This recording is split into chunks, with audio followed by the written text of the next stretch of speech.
Hoy quiero, con la ayuda de Dios, compartir una palabra para todos ustedes que Dios me la dio primeramente a mí. Por medio de ella Dios habló a mi vida y quiero que hoy también ustedes reciban esa palabra, que creo va a ser de gran bendición para nosotros y más ahora en este momento específico que estamos viviendo. Y para eso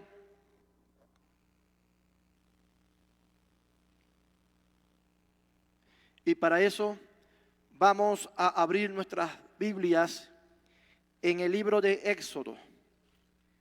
En el libro de Éxodo, en el capítulo número 10.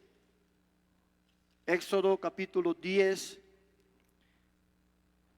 desde el verso 21 hasta el verso 23. Dice así la palabra de Dios. Jehová dijo a Moisés: extiende tu mano hacia el cielo, para que haya tinieblas sobre la tierra de Egipto, tanto que cualquiera las palpe. Y extendió Moisés su mano hacia el cielo, y hubo densas tinieblas sobre toda la tierra de Egipto por 3 días. Ninguno vio a su prójimo, ni nadie se levantó de su lugar en 3 días. Mas todos los hijos de Israel tenían luz en sus habitaciones. Amén. Padre que estás en los cielos, bendigo y adoro en esta hora tu santo nombre, Señor.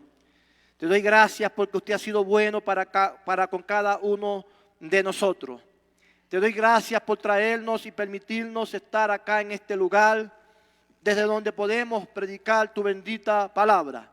Habla, Señor, por medio de mis labios. Pon tu palabra en mi corazón, en mi mente y en mi boca, Señor. Que ahora en este instante yo sea una trompeta, sea un atalaya, un mensajero, Dios, en el nombre de Jesucristo nuestro Salvador, a quien doy gloria y honra en esta hora. Amén, amén. A Dios damos toda la gloria y la honra. Quiero compartir hoy una palabra muy hermosa que le titulé: en Gosén había luz. Y me refiero a este término o a este nombre, ya que Gosén era un lugar, un pedazo o una porción de territorio que se encontraba en la tierra de Egipto. Era una pequeña provincia de esa nación. Gosén fue el lugar donde José le permitió, cuando era gobernador de Egipto, por orden del faraón, que su familia se asentara allí. Si recordamos, la palabra del Señor en el libro de Génesis nos enseña que José, siendo hijo de Jacob, fue nombrado gobernador de Egipto. Y por medio de José, Dios libró a esa nación de sufrir de una gran hambruna. Dios le dio sabiduría a este hombre para que a través de sus estrategias, de sus ideas, de sus proyectos, la tierra de Egipto o el pueblo egipcio no sufriera de hambre.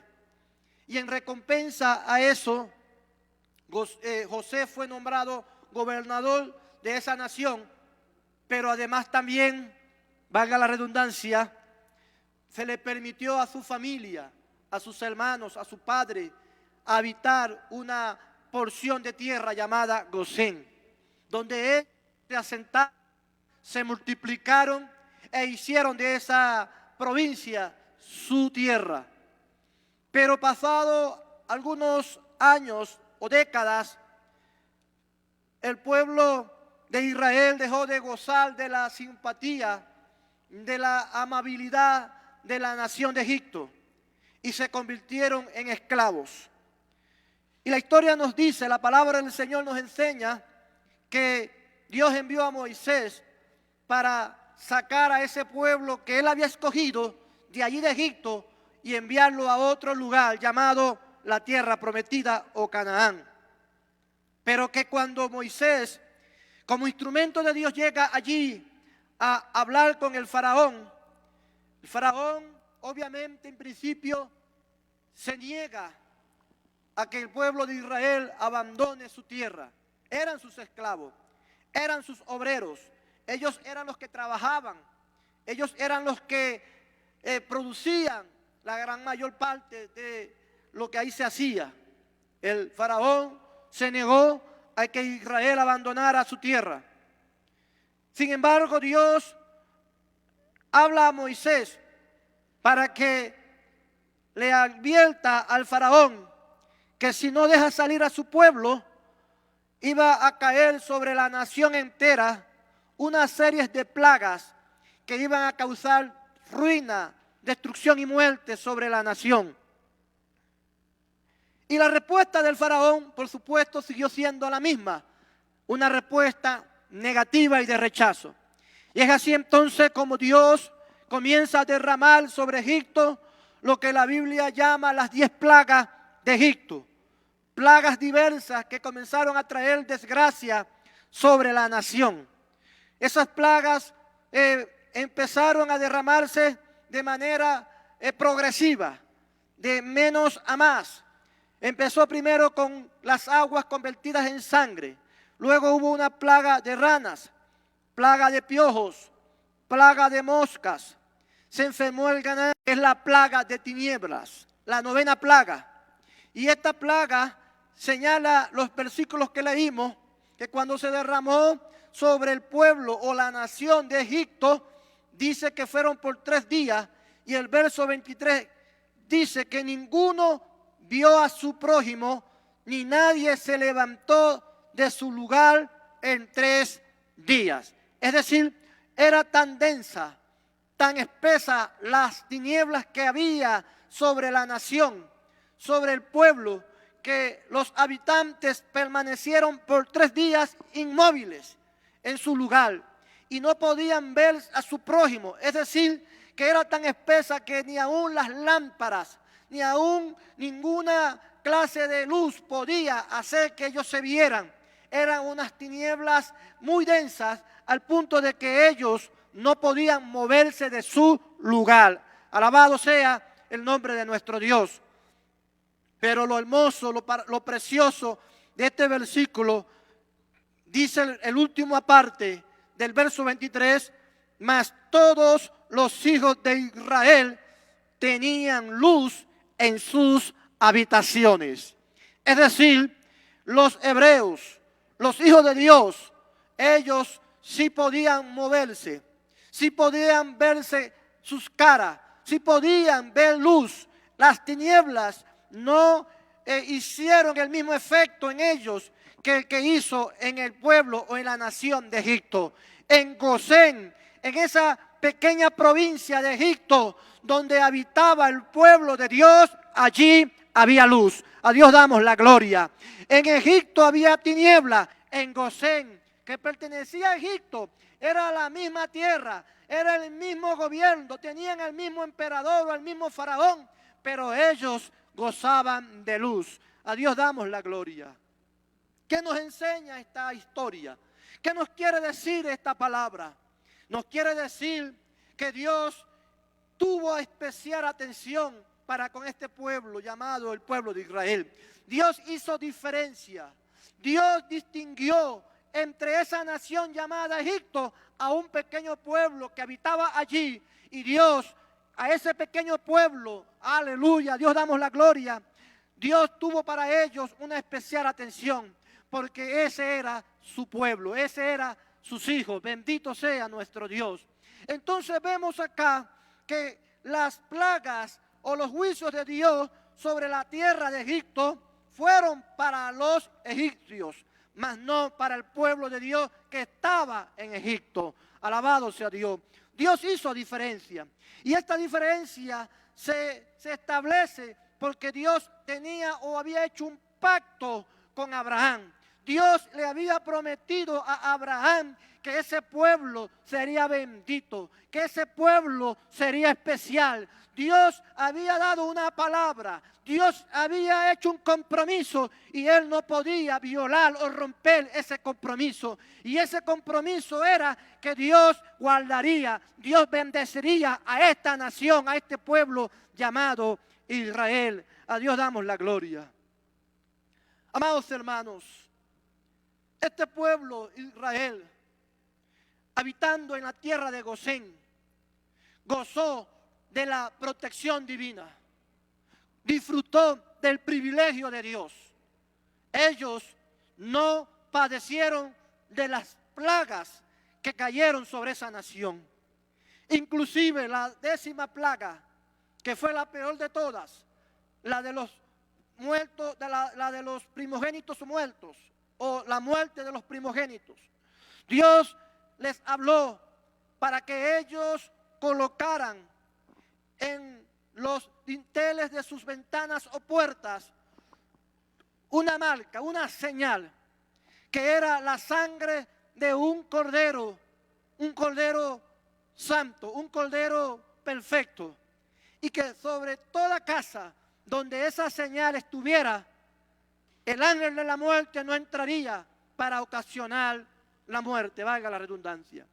Y fue así como Dios también protegió o liberó al pueblo de Israel de padecer de esa gran y terrible plaga.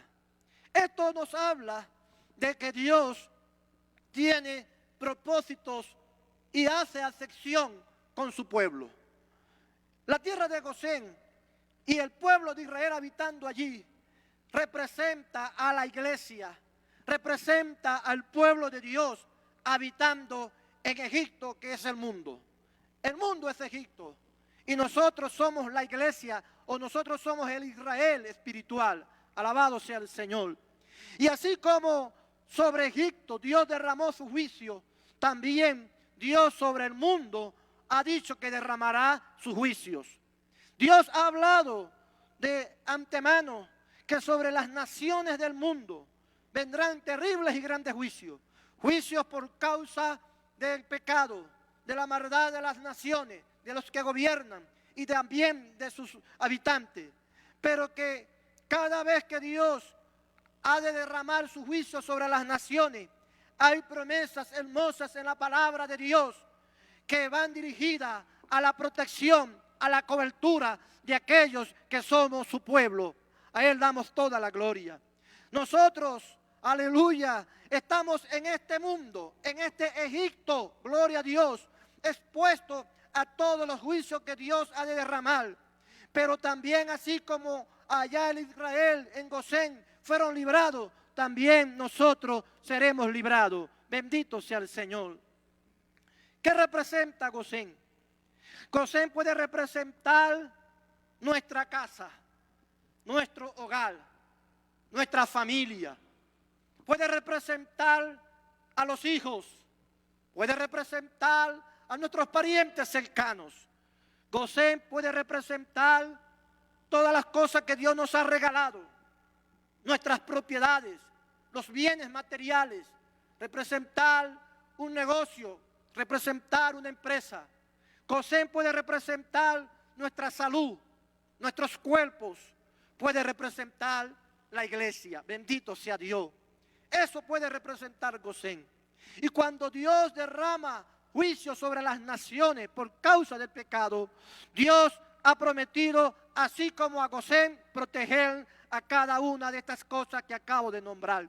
Dios puede proteger tu casa, Dios puede proteger tu familia, puede proteger a tus hijos, puede proteger a tus parientes cercanos, puede proteger tus negocios de la ruina, de la miseria, de las langostas, puede proteger tu cuerpo de la enfermedad, puede protegernos a nosotros, a la iglesia, que hemos sido lavados por la sangre del Cordero. Dios ha hecho esas promesas. No son fantasías, no son inventos nuestros. En la palabra de Dios hay hermosísimas promesas para con nosotros, la iglesia de Jesucristo. El mismo Dios en su palabra, hablando de nosotros, Él dijo que nosotros somos como la niña de sus ojos, que Él nos tiene escondido en el hueco de su mano. Dios ha prometido pelear todas las batallas que tenga que pelear a favor de nosotros, porque Él nos ama. Él hace cualquier cosa y será capaz de hacer cualquier cosa por nosotros. A Dios damos la gloria. En la Biblia encontramos nosotros palabras, versículos, promesas en las que Él hace diferencia entre el que es su pueblo y el que no es su pueblo. Dios hace diferencia. Hay un versículo en la palabra en la que se dice que Dios no hace acepción de personas. Ese versículo tiene su contexto, pero también hay otro versículo en la que señala que Dios hace diferencia entre el que le teme y el que no le teme. Bendito sea nuestro Salvador. Quiero leer un pasaje en Apocalipsis capítulo 9. En este precioso versículo 4, capítulo 9, verso 4, hay una palabra muy hermosa que aplica para este tiempo. Y dice el verso 4: y se les mandó que no dañasen a la hierba de la tierra, ni a cosa verde alguna, ni a ningún árbol, sino solamente a los hombres que no tuviesen el sello de Dios en su frente. Quiero decirle, amados hermanos, que cuando nosotros fuimos rescatados, fuimos salvados por Jesucristo, Él puso un sello en nuestros corazones, puso un sello en nuestras vidas, que Él nos hizo su propiedad. Ese sello significa que ya no pertenecemos a nuestro antiguo amo, ahora pertenecemos a nuestro nuevo amo que se llama Jesucristo. Ese sello nos diferencia, nos distingue del resto. Ese es el sello que habla la Biblia, que habla el apóstol Pablo y lo llama el sello del Espíritu Santo. Nosotros, cuando salimos a la calle, aunque ese sello no se vea porque es invisible, es espiritual, ese sello está en nuestra frente, está en nuestro rostro, está en nuestros corazones. No lo ven los hombres con sus ojos carnales, pero sí lo ven los ángeles, sí lo ven los demonios. Los demonios saben quiénes somos nosotros, nos diferencian. Podemos estar en medio de una gran multitud, pero al ver los demonios que tenemos el sello de Dios, ellos sabrán quiénes somos. Ellos sabrán diferenciarnos del resto. Alabado sea Dios. Nosotros tenemos una marca que nos distingue. Y acá en este versículo que hemos leído, en el capítulo 9, verso 4, esto habla acerca de un juicio que vendrá cuando esté sucediendo la gran tribulación, pero tiene aplicación por analogía para con nosotros la iglesia. Y es que aquí dice la palabra de Dios que se le dio la orden a una plaga de langosta para que destruyera, para que atormentara la tierra, para que hiciera daño en la tierra, pero tenía una orden específica. Y esa orden era que esa plaga de langosta, que pueden representar también demonios, le hiciese daño a ciertas cosas, pero no le hiciese daño a aquellos que tenían el sello de Dios. Dice que se le dio poder para dañar a los hombres, pero se le prohibió que dañara a aquellos que tenían el sello de Dios en sus frentes. A Dios damos la gloria. Esto que se encuentra allí tiene aplicación actual, porque nosotros tenemos el sello de Dios en nuestros corazones o en nuestra frente. Y aún ese sello nos hace distinguir, hace que los demonios no puedan hacernos daño, no puedan tocarnos. A Dios doy toda la gloria, porque ese sello da a entender que pertenecemos a Dios. Esto nos habla entonces de que hay una diferencia entre el que es de Dios y el que no lo es. El que es de Dios tiene el sello de Dios, la cobertura de Dios, la protección de Dios. El que ya no es de Dios, el que se ha salido de la cobertura de Dios, ese ya no tiene el sello. Por lo tanto, está expuesto a que el diablo, sus demonios, sus plagas los alcance. A Dios doy toda la gloria. En el Salmo 91, el Salmo 91 es un salmo muy hermoso, es un salmo de muchas promesas. En ese salmo hay promesas hermosísimas para todo aquel que confía en Dios. Y hay un versículo que es el versículo 7, que señala que caerán a tu lado 1000 y a tu diestra 10,000, mas a ti, ese ti eres tú la iglesia de Dios, eres tú el pueblo de Dios, soy yo la iglesia de Dios, mas a ti, dice, no llegará. ¿Por qué a otros sí y a ti no? Eso lo dice el Señor en su palabra. A ti no llegará. ¿No llegará qué? No llegará la plaga, no llegará la desgracia. Dice, caerán a tu lado 1000 y a tu diestra 10,000, pero tú no serás tocado por eso. ¿Por qué? Porque hay diferencia entre el que cree en Dios, el que le teme a Dios y el que no le teme. Dios tiene una especial atención para ti y para mí, que estamos en sus manos. A Dios toda la gloria. En Malaquías, capítulo 3, verso 18. Hay otra preciosa, hay un precioso versículo. El capítulo 3, verso 18. Dice, palabra de Dios, entonces os volveréis y discerniréis la diferencia entre el justo y el malo, entre el que sirve a Dios y el que no le sirve. Es decir, Dios hace diferencia. Él va a discernir, Él va a ver la diferencia entre el que es justo y el que es malo, entre el que le sirve y el que no le sirve, entre el que es santo y no lo es, entre el que es hijo de Dios y es hijo del diablo. Dios hace esa diferencia. Ahora bien, con esto no quiero decir que nosotros, el pueblo de Dios, seamos intocables. Que esto significa que nosotros seamos invulnerables. Para nada. No somos intocables, no somos invulnerables. Seguimos siendo humanos y estamos sujetos a que podamos en algún momento padecer de alguna aflicción. Sin embargo, hay una diferencia, porque Dios nos ha dado la promesa o las promesas para que confiemos en Él, para que vivamos seguros, para que estemos tranquilos, para que tengamos confianza. Para eso son las promesas. Las promesas son para que no estemos asustados, para que no tengamos temor, para que no estemos desesperados, corriendo o afligidos. Las promesas son para que estemos con nuestro rostro erguido, para que mantengamos nuestra actitud firme, como que creemos en un Dios verdadero, en un Dios que es real, que está vivo, que es poderoso. A Dios damos toda la gloria. Para eso son las promesas, para que las creamos, las abracemos y actuemos conforme a ellas. Bendito sea nuestro Dios. Entonces, las promesas de Dios son y deben ser una garantía de que Dios ha prometido cumplir lo que ha dicho. Sin embargo, por supuesto, cuando los propósitos de Dios son otros, cuando Dios ha determinado hacer algo, nosotros solo tenemos que someternos a su voluntad, someternos a sus designios, aceptar lo que Él quiere que suceda, aceptarlo como lo que Él ha hecho, como soberano que es sobre la tierra. Si a Dios le place que nuestra existencia termine de una vez, no podemos contra eso luchar. No podemos contra eso oponernos. Alabado sea Dios. Solo nos queda aceptar su soberana voluntad y estar preparados para encontrarnos con Él. Pero esa no es su voluntad para todos los casos, no es su voluntad para todos los hombres.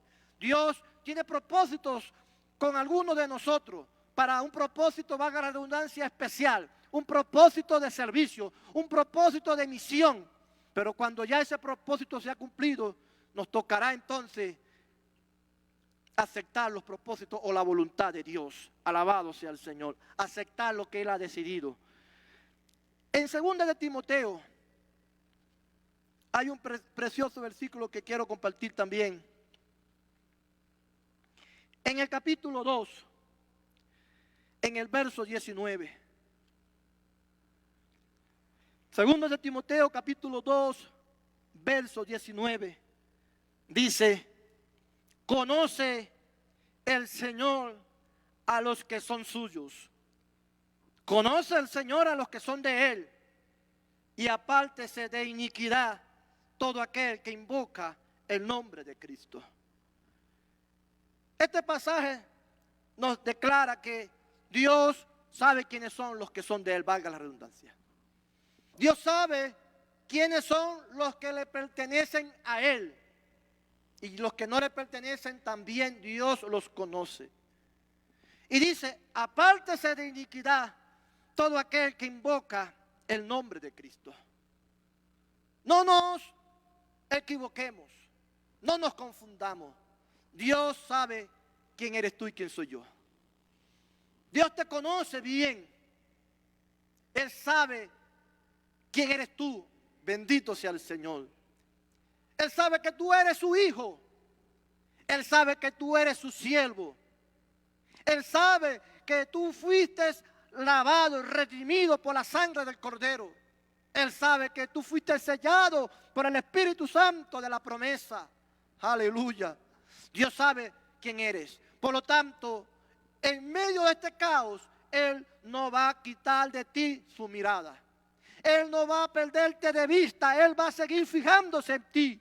Tú pensarás que estás perdido, que Dios en tanta multitud, en tanta turbulencia, Él ha perdido la vista de ti, pero no es así. Dios sabe quién eres tú, dónde estás, qué estás haciendo y qué estás sintiendo en este momento.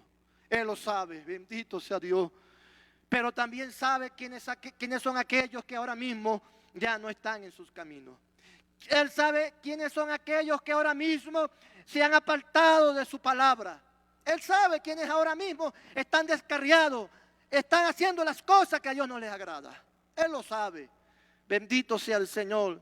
Y en Apocalipsis capítulo 3, el verso número 10, dice, por cuanto has guardado la palabra de mi paciencia. Esta palabra está dirigida para todos los que ahora mismo, alabado sea Dios, estamos pasando por esta prueba. Él dice, por cuanto has guardado la palabra de mi paciencia, yo también te guardaré. Te guardaré de la hora de la prueba que ha de venir sobre el mundo entero para probar a los que moran sobre la tierra. Es un compromiso de Dios. El compromiso de Dios es guardarnos de la hora de prueba, del juicio, de la tribulación, de la aflicción, por cuanto hemos guardado su palabra. Bendito sea el Señor. No es una promesa para todo el mundo. Yo veo por las redes sociales, veo los estados de WhatsApp, los estados de Facebook, etcétera, de gente colocando versículos bíblicos, reclamando promesas de protección, reclamando la seguridad de Dios, reclamando la cobertura del Espíritu Santo. Gente que no ha creído en Dios, gente que no ha sido lavada por la sangre del Cordero, declarando que el ángel de Jehová está con ellos, que su casa está bajo la bendición de Dios. Gente apartada, descarriada, fría y mundana, confesando que ellos están bajo la presencia del Señor. Y leen y recitan versículos de la Biblia, colocan pasajes de promesa de la palabra de Dios. Quiero decirles algo, esas promesas no aplican para todos ustedes. Esa promesa no aplica para todo el mundo, solo aplica para aquellos que hemos sido sellados por la sangre o por el Espíritu Santo, o hemos sido lavados por la sangre del Cordero, para todos aquellos a los cuales el Señor conoce. Bendito sea Dios. Porque el Señor no conoce o desconoce a los impíos. Desconoce a los desobedientes, a los rebeldes. A Dios doy toda la gloria. Por cuanto has guardado la palabra de mi paciencia, yo te voy a guardar de la hora de prueba. Te voy a librar, te voy a proteger, te voy a defender de la hora de prueba que el mundo entero experimentará. Esa es la promesa de Dios para la iglesia. Es la promesa de Dios para aquel que cree en Él. Pero hay que guardar su palabra. No es para los que no la guardan, es para los que la viven, la practican, la cumplen. Bendito sea el Señor. Entonces, cuando leemos acá que Él nos va a guardar, Él está haciendo diferencia entre el que cree y el que no cree. Él está diciendo con eso, yo a ti te voy a bendecir, yo a ti te voy a librar, pero al impío, al pecador, al mundano, para ellos no hay garantía. A Dios doy toda la gloria. El Salmo 91, como ya dije, es un salmo muy precioso. He visto que en algunos lugares lo tienen pegado en una pared, un cuadro, y lo recitan. He llegado a hogares de cristianos inclusive, donde lo tienen ahí abierto, tienen sus Biblias abiertas y lo tienen allí en una mesa, en un lugar especial. Ese Salmo 91 es una promesa que solo aplica para el que cree en Dios, para el que confía en Dios y vive y practica su palabra. No aplica para el impío, ni aplica para el incrédulo, ni tampoco aplica para el que está descarriado. Aplica solo para quien ha confiado en Dios. Entonces, nosotros tenemos que tener esa seguridad, esa confianza de que en medio de cualquier tribulación, crisis que estemos viviendo, estamos en las manos del Señor. Nosotros no estamos solos. Y aún inclusive, si es voluntad de Dios que esto siga por mucho tiempo, si es voluntad de Dios que nosotros, algunos, tengamos que partir, sépalo, la iglesia primitiva, si algo anhelaba ellos, los creyentes primitivos, era poder ver al Señor, era poder ver a Jesucristo. Por supuesto, estamos en otro tiempo. La palabra del Señor dice que por haberse multiplicado la maldad, el amor de muchos se enfriará. Hoy en día, por supuesto, muchos no quieren morirse. Muchos quieren vivir, si es posible, hasta más allá de 100 años. Pero ese no era el pensamiento de la iglesia primitiva. El pensamiento de los primeros cristianos era poder pronto ver a Jesucristo, poder pronto abrazarse con Él. Los tiempos han cambiado, el enfoque ha cambiado. Pero la iglesia del Señor no puede cambiar ese enfoque. La iglesia del Señor tiene que entender, tiene que poner en primer lugar que nuestra salvación o nuestra esperanza es sobre todo la esperanza bienaventurada que la Biblia enseña, que es estar un día con Jesucristo. Alabado sea Dios. Los primeros discípulos, los apóstoles, todos ellos anhelaban ese día. Nosotros estamos llamados a marcar la diferencia en el mundo.